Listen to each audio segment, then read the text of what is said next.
أعوذ بالله السميع العليم من الشيطان الرجيم.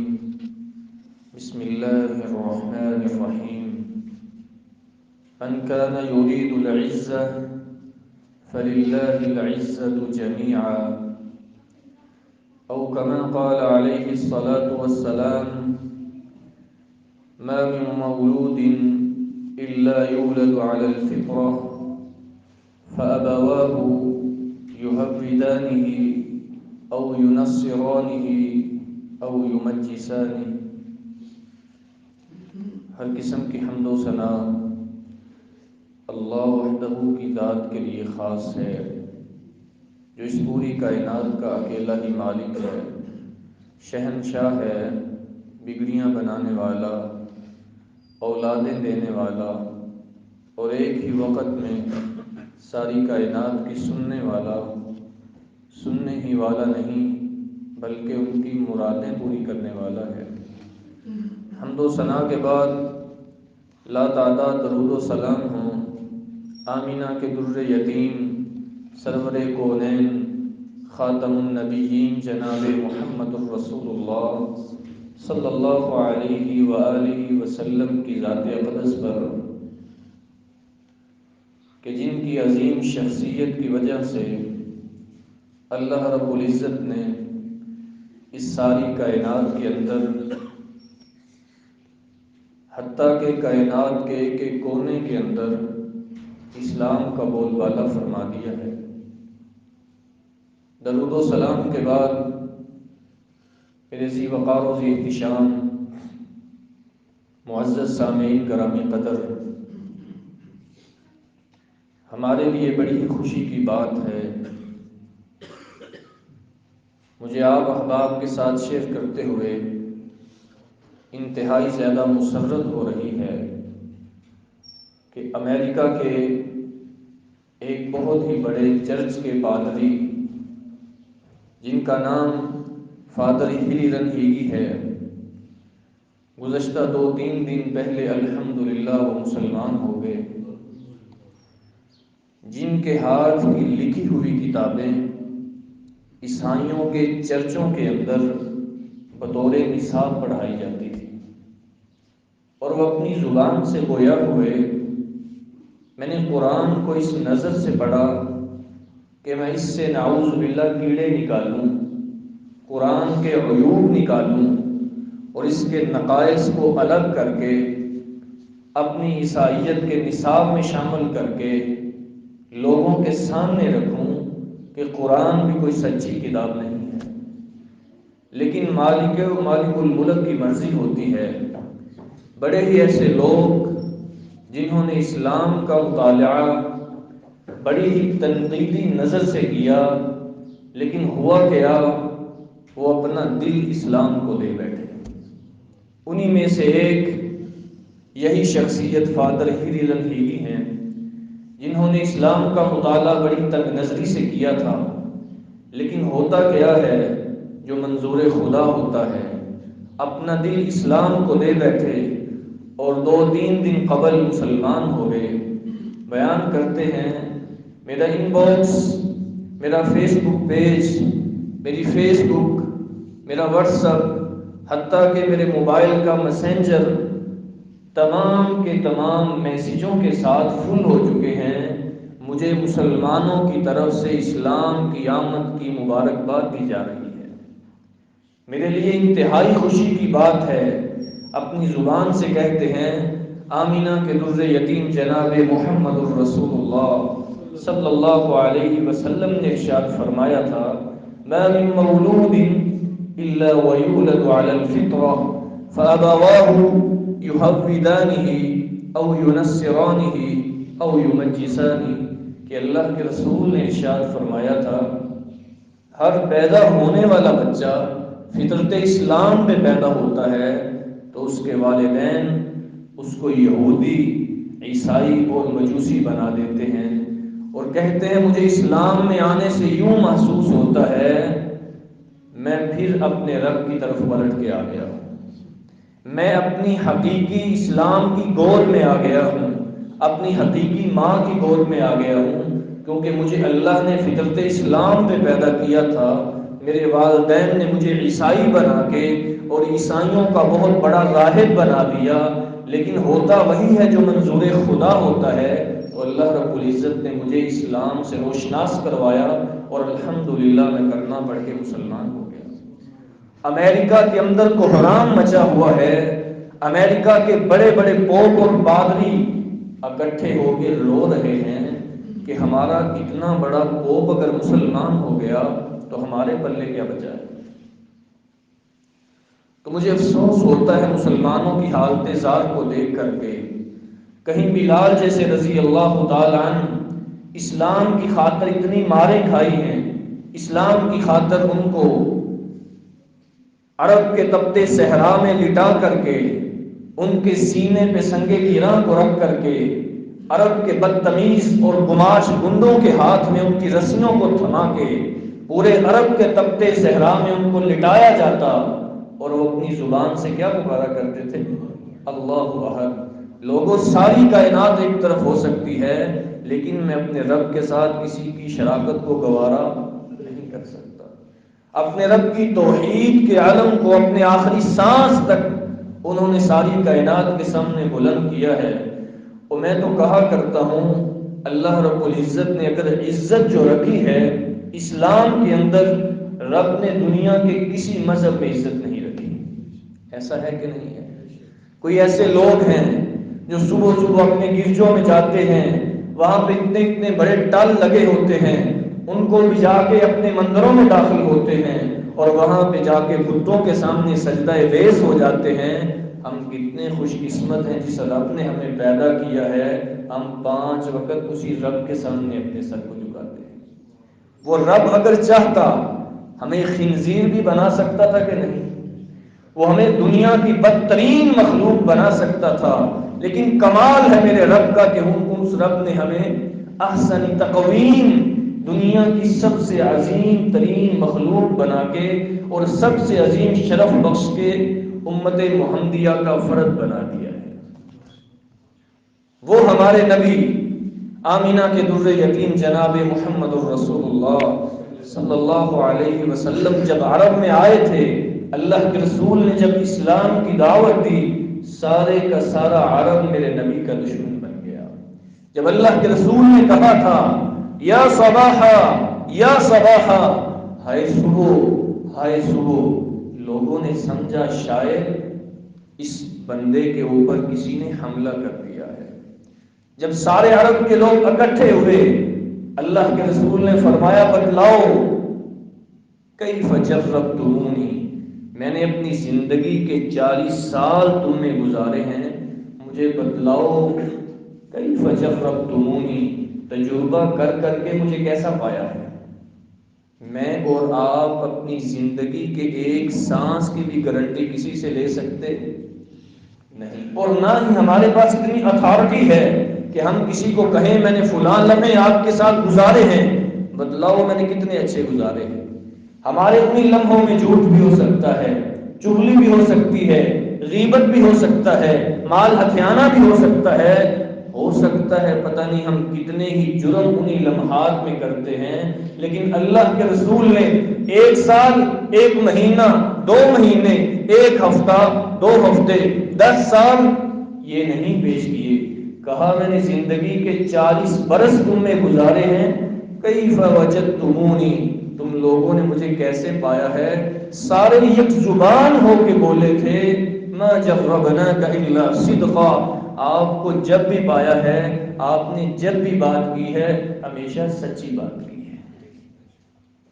میرے نبی نے اپنی زندگی کا 40 سالہ کیریئر پیش کر کے لوگوں کو کہا لوگوں اگر میں یہ بات کہوں اس پہاڑی کے پیچھے سے ایک لشکر آ کے تمہارے اوپر حملہ آور ہونے والا ہے، کیا میری تصدیق کرو گے؟ انہوں نے کہا کبھی آپ کو جھوٹا پایا ہی نہیں ہے، ہم آپ کی تصدیق کیوں نہیں کریں گے، ہم آپ کی تصدیق ضرور کریں گے۔ اللہ کے رسول جناب محمد الرسول اللہ صلی اللہ علیہ وسلم فداہ ابی و امی، ہمارے ماں باپ اللہ کے رسول کی ذات پہ قربان ہو جائیں، سرور کونین نے کہا لوگوں بات یاد رکھو قولوا لا الہ الا اللہ تفلحوا تملک العرب والعجم، طبقات ابن سعد کی روایت ہے۔ اللہ کے رسول نے جب اعلان کیا لوگوں لا الہ الا اللہ پڑھ لو کامیاب ہو جاؤ گے، اللہ تمہیں عرب و عجم کی بادشاہتیں عطا فرما دے گا، تو ابو لہب نے کیا کہا تھا؟ تبت لک سائر اليوم یا محمد نعوذ باللہ من ذلک۔ ابو لہب کہتا ہے اے محمد نعوذ باللہ تیرے ہاتھ ٹوٹ جائیں، الہذا جمعتنا، کیا اس وجہ سے ہمیں اکٹھا کیا تھا؟ سب سے پہلی مخالفت کس نے کی ہے؟ ابو لہب نے کی ہے، میرے نبی کے چچا نے کی ہے، لیکن آمینہ کے در یتیم پیچھے نہیں ہٹے، کبھی ابو طالب کے پاس جاتے، اپنے بھتیجے کو روک لیجئے، یہ ہمیں دین کی دعوت دیتا ہے اور ہمارے باپ دادا کو برا بھلا کہتا ہے۔ سرور کونین نے کہا تھا اگر دائیں ہاتھ پہ سورج اور بائیں ہاتھ پہ چاند بھی رکھ دیں میں اللہ کی وحدانیت کی دعوت دینے سے باز نہیں آؤں گا۔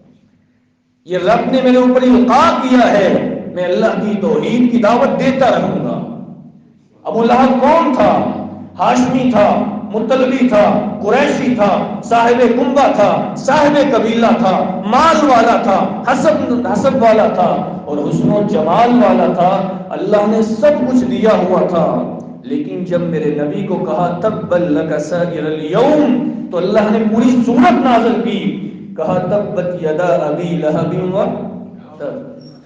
ابو لہب میرے نبی کو یہ بات تو نے کہی ہے، تو ہلاک ہو جائے، تیرے دونوں ہاتھ ٹوٹ جائیں، ما اغنى عنہ مالہ وما کسب، نہ تیرا مال تیرے کسی کام آئے نہ تیری دولت تیرے کسی کام آئے، وامرأته حمالۃ الحطب، اور اس کی بیوی کے بارے میں فرمایا کہ اس کی بیوی بھی جہنم کا ایندھن بن جائے گی، فی جیدها حبل من مسد، اور اس کے گلے میں اون کی رسی ڈالی جائے گی اور اس کے ساتھ اس کا گلا گھونٹا جائے گا اور اسی حالت میں مر جائے گی۔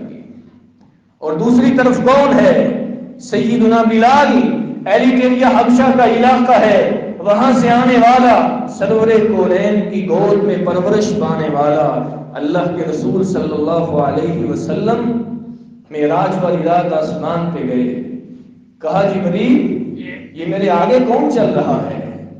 اللہ کے رسول آپ کا غلام اپنے رب کا نوکر بلال چلتا زمین پہ ہے، اللہ اس کے قدموں کی آہٹ جنت میں سنا دیتے۔ میرے نبی معراج کی رات واپس آئے، اللہ کے رسول نے فجر کی جماعت کروائی، مصلی امامت پہ بیٹھے ہیں، سرور کونین نے کہا بلال حدثنی بعمل حدثنی بأرجع عمل عملتہ فی الاسلام، بلال ہمیں بتلائیے آپ نے اسلام میں داخل ہونے کے بعد وہ کون سا ایسا امید افزا عمل کیا ہے؟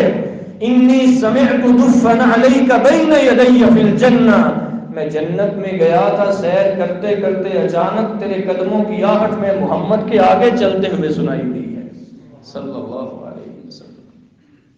میں تو کہا کرتا ہوں کاش کہ ہم بھی مدینے کی وہ گلی ہوتے، میرے نبی چلتے اور ہمارے سینے پہ اللہ کے رسول کے قدم آ جاتے، کاش کہ ہم کپڑے کی وہ پھٹی ہوئی ٹاکیاں ہوتے جو سیدہ فاطمہ میرے نبی کے زخموں پہ رکھا کرتی تھی اور ہمارے نصیب جاگ جاتے، کاش کہ ہم بھی نبی کے زمانے میں ہوتے اور اللہ کے رسول کے چہرے پر نور کی زیارت کر کے صحابیت کا شرف حاصل کر لیتے۔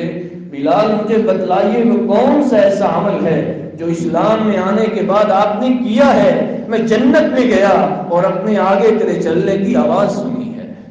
اللہ کے رسول مجھے تو کوئی یاد نہیں ایسا عمل جو میں نے کیا ہو، ہاں ایک ایسا عمل ہے، انی لم اتطہر طہورا، جب بھی میں وضو کرتا ہوں الا صلیت وبعدها رکعتین، اس کے بعد 2 رکعت تحیۃ الوضو پڑھ لیتا ہوں۔ اللہ کے رسول نے فرمایا بلال ہاں تیرا یہی عمل ہے، وضو کے لیے تو جب وضو کرتا ہے اور اس کے بعد آ کے 2 رکعتیں نماز پڑھتا ہے، تیرے اس عمل کی میرے رب نے اتنی لاج رکھی ہے، تو چلتا زمین پہ اللہ تیرے قدموں کی آہٹ جنت میں سنا دیتے ہیں۔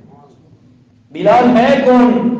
نہ ہاشمی بلال، نہ مطلبی بلال، نہ قریشی بلال، نہ صاحب کنبہ بلال، نہ صاحب قبیلہ بلال، نہ صاحب حسب و نسب بلال، نہ صاحب حسن و جمال بلال، کسی نے بلال کا حلیہ بیان کیا تھا، موٹے موٹے ہونٹ بلال کے تھے، ماتھا ابھرا ہوا تھا، ناک دبا ہوا تھا، کمر نکلی ہوئی تھی، سیاہ رنگ کا، اور آیا کہاں سے؟ حبشہ سے چل کے میرے نبی کا کلمہ پڑھا، اللہ نے یہ عزت دی، چلتا دنیا میں ہے قدموں کی آہٹ میں، رب جنت میں سناتا ہے۔ رب نسبت دے تو اس طرح کی، دنیا کے سارے حسین جمع ہو جائیں لیکن بلال کی عظمت کا مقابلہ نہیں کر سکتے۔ کون سے بلال ہیں جن کو دیکھ کے سیدنا عمر کہا کرتے تھے سیدنا بلال، بلال تو ہمارا سردار ہے، بلال غلام نہیں ہے، بلال تو ہمارا سردار ہے۔ اسی اسلام کی خاطر سیدہ سمیہ رضی اللہ تعالی عنہا کی جسم کے 2 ٹکڑے کروا دیے تھے ابو جہل نے، اسی اسلام کی خاطر سیدنا عمار بن یاسر جو سیدہ سمیہ کے بیٹے تھے ان کو عرب کے تپتے صحراؤں میں لٹایا گیا تھا، اسی اسلام کی خاطر ان کے باپ یاسر کو بھی عرب کے تپتے صحراؤں میں لٹایا گیا تھا۔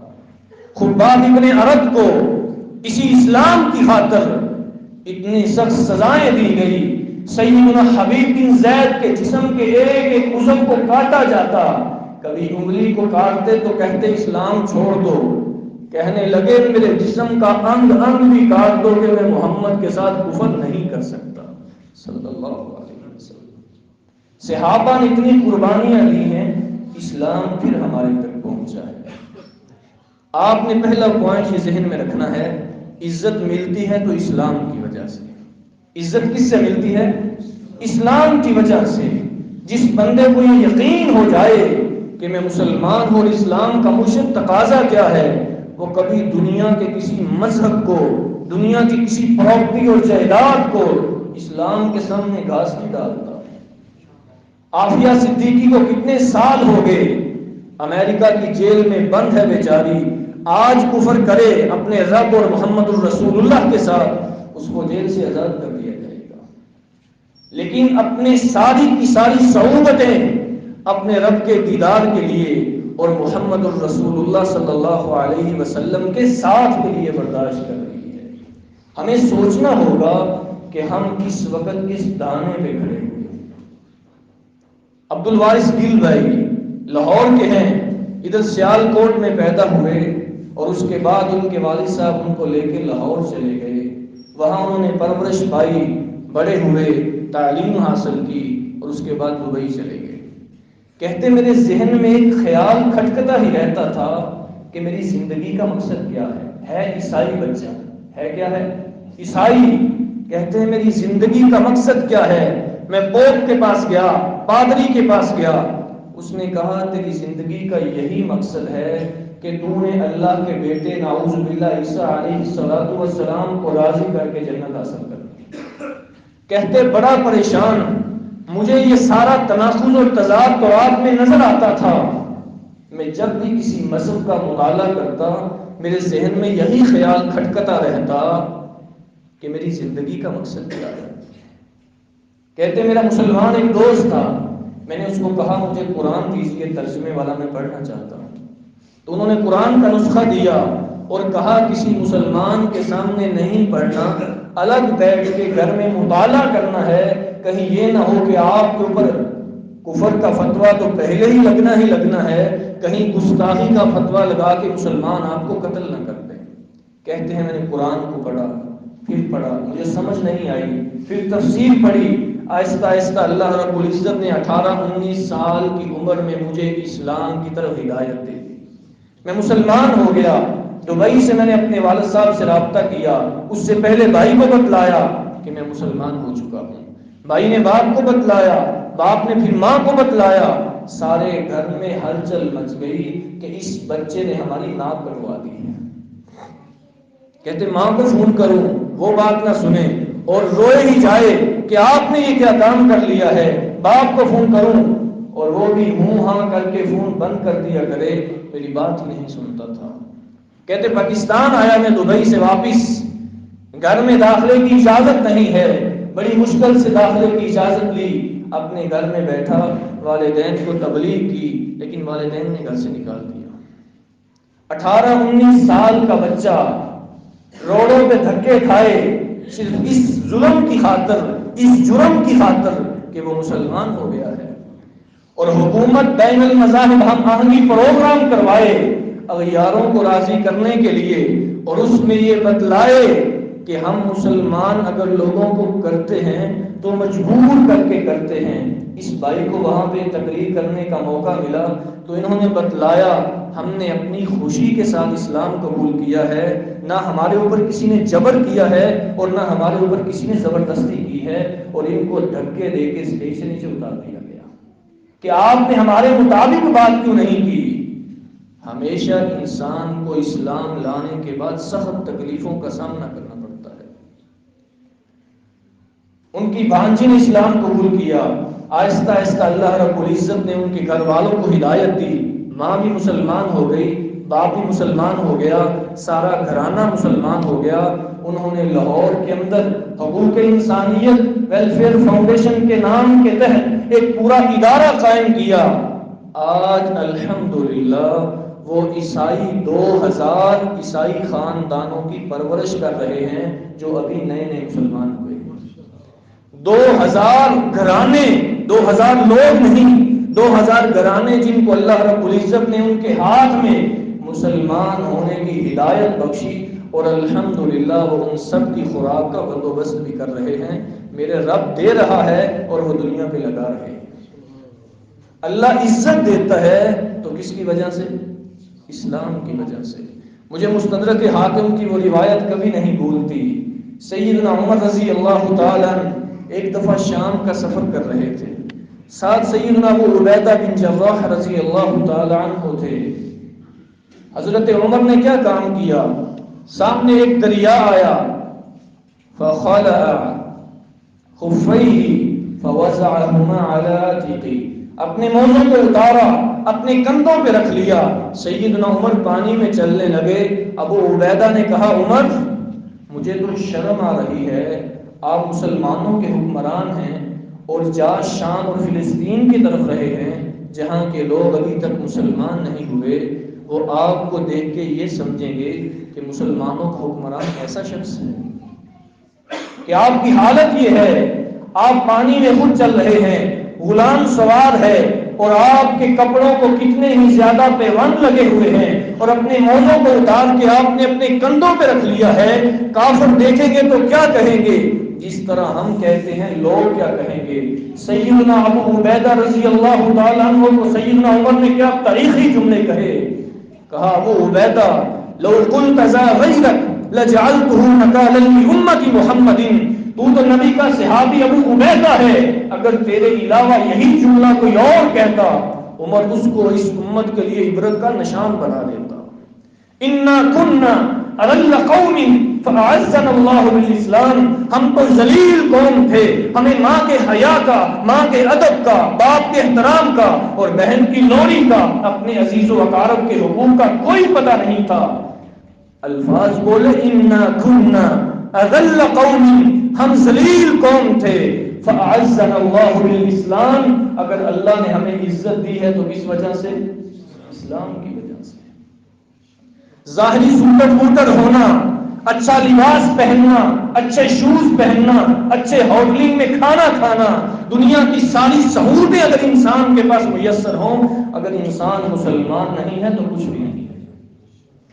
میرے رب نے ہماری زندگی کا کوئی مقصد بنایا ہے، اور وہ مقصد کیا ہے؟ اللہ کی عبادت، اللہ کی عبادت، اور عبادت بھی تب قبول ہوگی جب انسان مسلمان ہوگا۔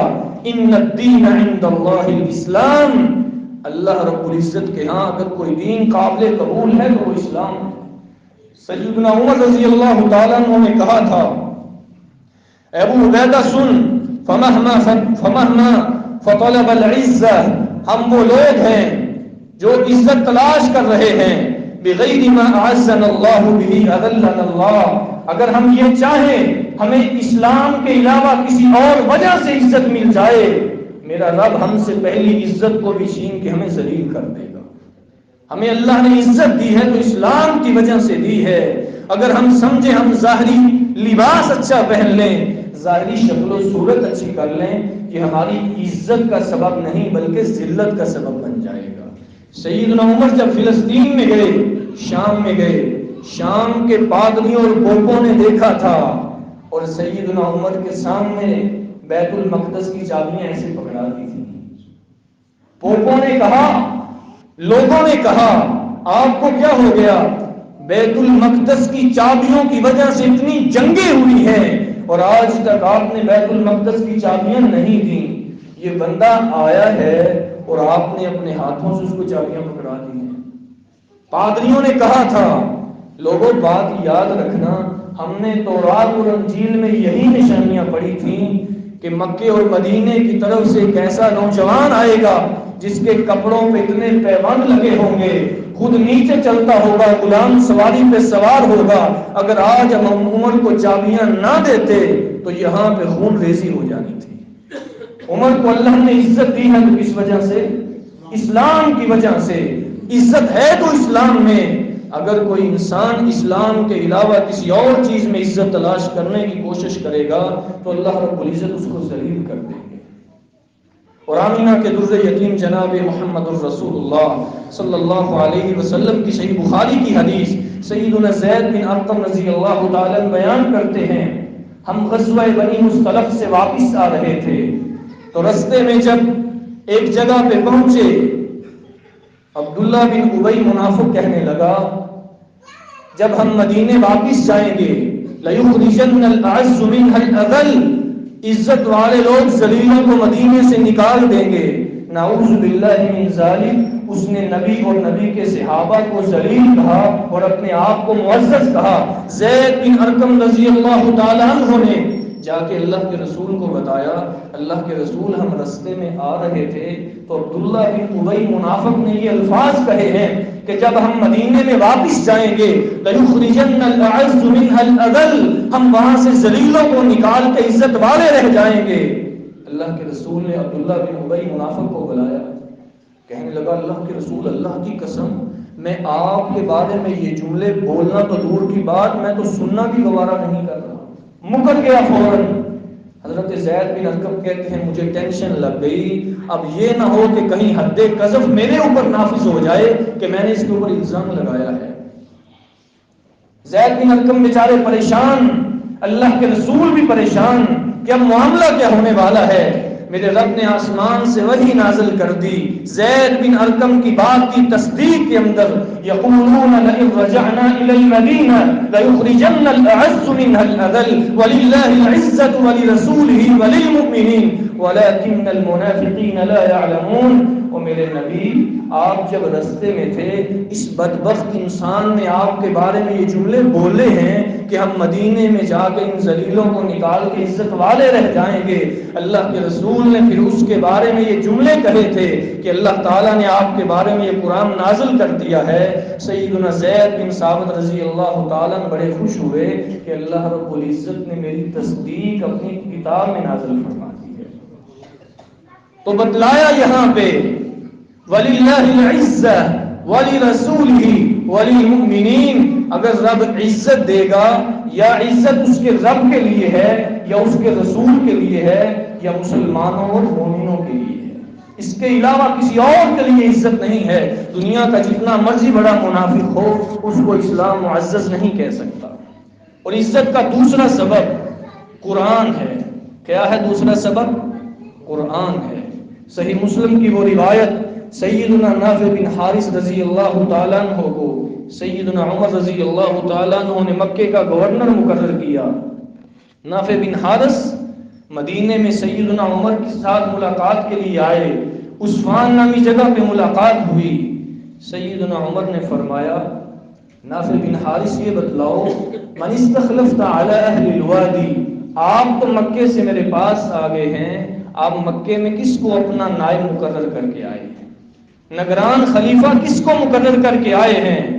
نافع بن عبد الحارث کہتے ہیں، عمر ابن ابزہ، استخلفت علیہم ابن ابزہ، میں نے ان لوگوں کے اوپر ابن ابزہ نامی ایک آدمی کو حکمران مقرر کیا ہے۔ سیدنا عمر نے پوچھا، من ابن ابزہ، ابن ابزہ کون ہے؟ نافع بن حارث کہتے ہیں ہوا مولا من موالینا، وہ ہمارے آزاد کردہ غلاموں میں سے غلام ہے۔ کون ہے؟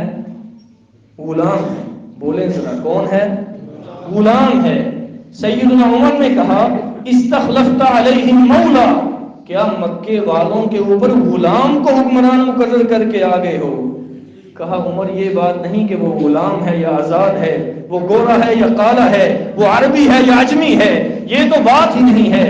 انہ قاری لکتاب اللہ، میں نے اس کو اس وجہ سے مکے کا حکمران مقرر کیا ہے کیونکہ وہ اللہ کی کتاب قرآن کا قاری تھا۔ میں نے قرآن کا قاری دیکھ کے اس کو مکے کا حکمران مقرر کیا ہے۔ وَإِنَّهُ عَالِمٌ بِالْفَرَائِضِ، اور وراثت کے احکامات کا اس کو بہت زیادہ علم تھا۔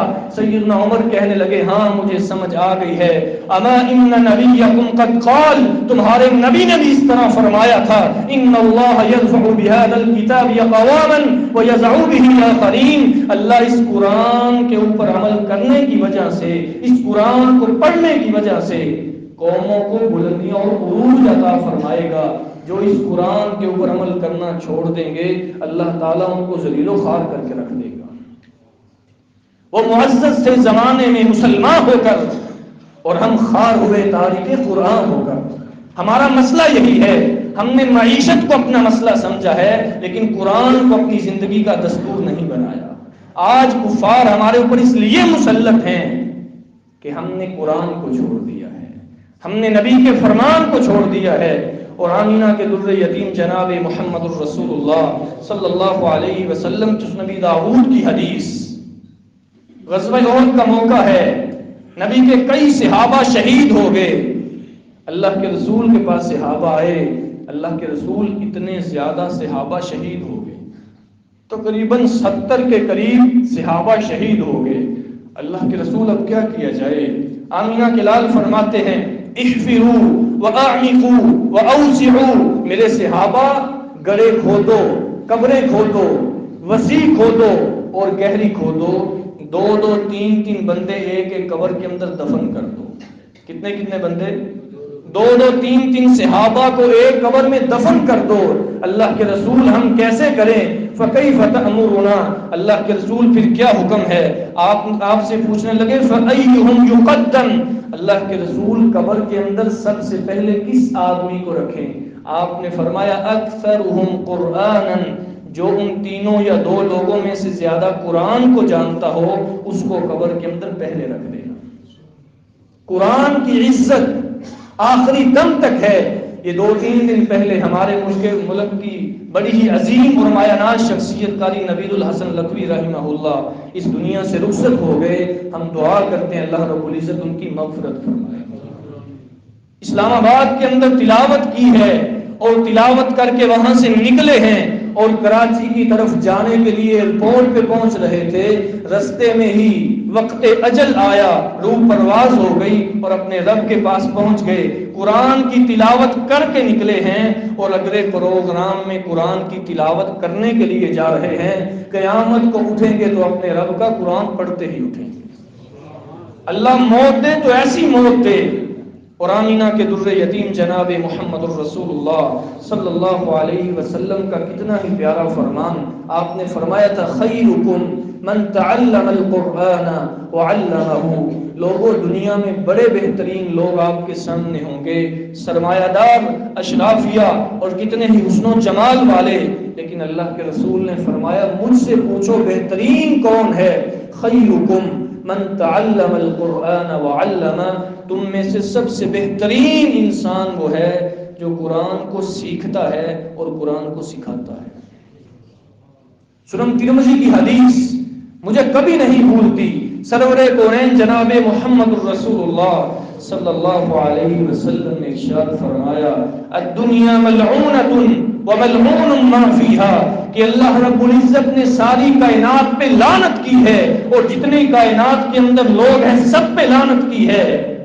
آپ نے فرمایا سوائے 3 یا 4 قسم کے لوگوں کے، الا ذکر اللہ وما والاه او عالم او متعلم، اللہ کے ذکر پہ لعنت نہیں ہے، وما والاه جو اللہ کے ذکر سے متعلقہ لوگ ہیں، سبحان اللہ، الحمدللہ، اللہ اکبر، لا الہ الا اللہ، لا حول ولا قوت الا باللہ ذکر کرتے رہتے ہیں، اللہ کے رسول نے فرمایا ان کے اوپر بھی میرے رب نے لعنت نہیں فرمائی۔